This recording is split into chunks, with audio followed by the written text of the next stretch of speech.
Hey, hi friends, welcome to Creation Technologies. Today we are going to discuss about can we use the dollar sign symbol as a valid identifier or variable name in JavaScript. Okay, the answer is yes, we can use the dollar sign symbol as the valid variable name inside the JavaScript. Now, like in the screen, let me show you with the example. Okay, so here you can see the dollar symbol. The JavaScript considered this as a letter, and this is a valid variable name, or even if you can say it's an identifier inside the JavaScript. And with this I can assign some value into it. Okay, and I can use this dollar as a variable also. Okay, so if you want to see the output, then also I can show you. Like, let me just pass the dollar.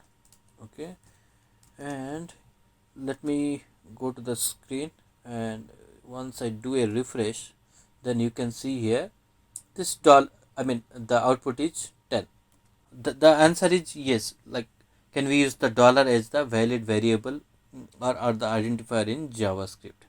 And I can use like this also, double dollar or triple dollar. Okay, so that also works fine. So if I just reload the page, now also here you can see this triple dollar is a valid variable symbol. Now I can write like this also.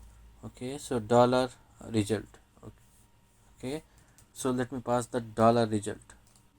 Okay, so if I do a refresh of the page, there also you can see here this dollar result is a valid variable or identifier inside the JavaScript. So like, if someone asked you inside the interview question, then you can say that yes, we can use the dollar as a valid variable names or identifiers, and the JavaScript considered this as a letter, and by using which we can declare the variable as well as assign the variable, and even if we can use it. Okay, so this is all about our today video. Thank you.